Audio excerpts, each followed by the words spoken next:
Let me explain a little bit why financial problems are always on top of our head.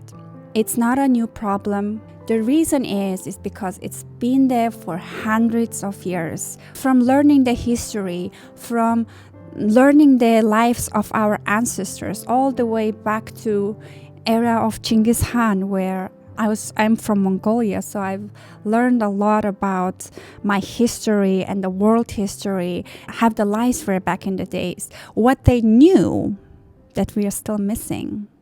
So I'm so curious. I'm digging deeper into our history to find out who I am and what my purpose is.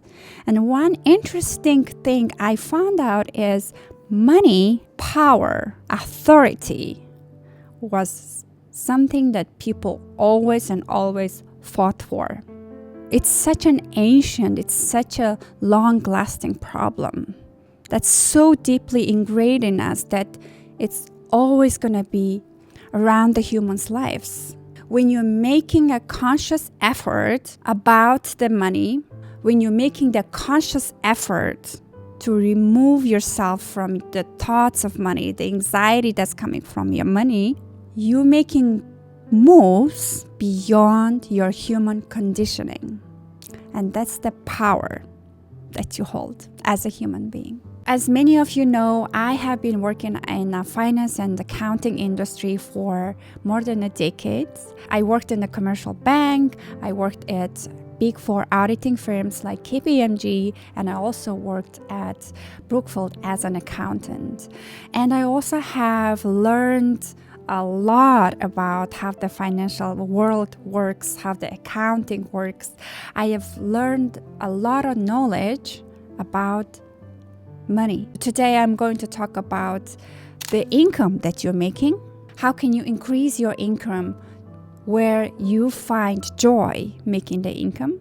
And second, I'm going to talk about how to dissolve the anxiety that you have about the money. And third, I'm going to talk about how to save your costs. What are the potential costs that you are making which could be saved? So let's move on into talking about making money, making an income that brings you everlasting happiness. I had the privilege of accessing to so many people's bank accounts, personal bank accounts, when I was working at the bank. I had the privilege to have an access to all the financial documents, all the money expenditures and income, all the secure, sensitive information around the finances when I was working as an auditor. One thing I learned as an accounting person, as a finance person, when people get richer, they don't get happier.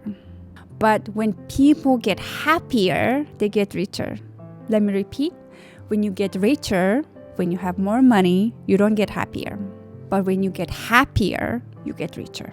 What it means is when people are working on themselves, when they pay attention to their responses to their financial situations, when they pay attention to how money is affecting their decisions, how less money is making them less happy, more money making them more happy, having an anxiety, having their fearful thoughts, having the worry is so natural to them.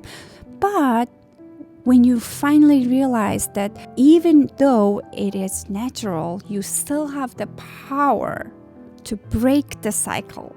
When you realize you've been running around your anxiety, you've been making decisions around your anxiety because of your anxiety, when you start realizing that you have a power to break the cycle, to stop the cycle, and making a conscious choice for what brings you genuine happiness, what brings you freedom, despite the anxious thoughts you have, you become a happy person, you become full, you become whole. Then you make decisions that will ultimately bring you lots of abundance, lots of money, lots of happiness. In my own example, I was working at prestigious firms like KPMG. I had this title, chartered accounting title, which I worked so hard for. If I continued that way, if I continued that approach, I may have gotten richer, maybe I have gotten more status, more power, more money, more salary.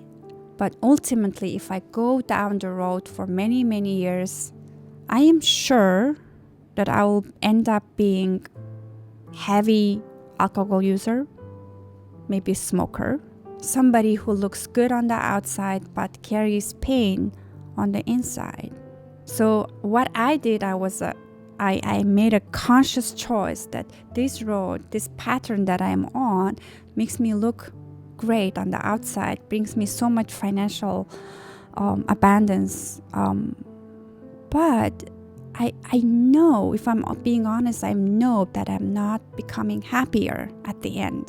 I wasn't progressively becoming happier as I progressed on my career. I was progressively becoming sad and sad and sad.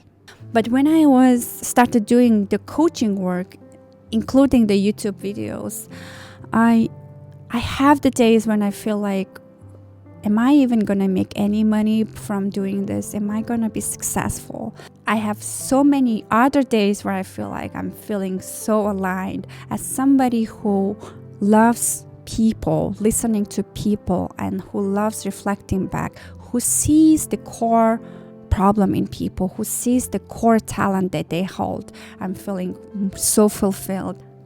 All I'm trying to say is choose wisely which route you want to take and what's the root cause for you to continue doing what you're doing to make money. And the one last thing I'm going to bring up in today's session is cost savings. How can you save your cost so you can save more for your future safety? The costs that we are usually spending can be seen in our bank statements. If you look at the transaction list in your bank account, you can clearly see where you're spending the hard-earned money that you made. I'm not going to be surprised if you're spending money for convenience. Why? Because we are humans and our brains, the way we work is our brain loves comfort and convenience. We have to make 2.7 times more effort to break the system of wanting more convenience. Two of the major models that businesses operate on to attract the clients is one, making things cheaper, making products and services cheaper. Second, making products and services more convenient. So for last maybe 20 or 30 years, as the mobile phones become smarter, as the screens got wider and electric touch base, we massively started spending money on convenience. And let's try to break the system after you understand that as a human, I am getting attracted to the convenience. So what I do in my life is I try not to subscribe to anything. I avoid subscriptions because there's a concept called accumulation. And even though it feels like a little bit at a time and convenient and saves you a lot of time, over time they accumulate, and it has much worse effect than going in person and making decisions at the store. Let me give you an example that I have experienced recently. I started opting in, subscribing for the vegetable deliveries.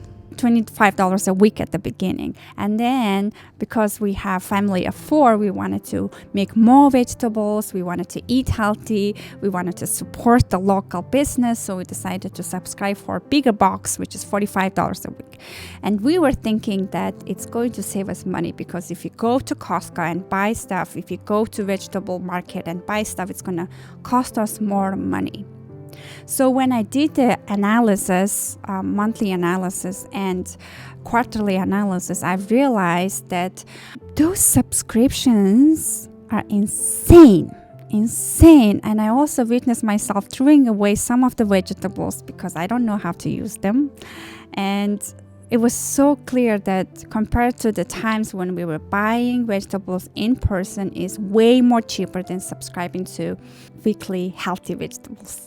So if you want to make financially conscious choices, break the system of convenience, break the system of businesses giving you an idea that you're saving money.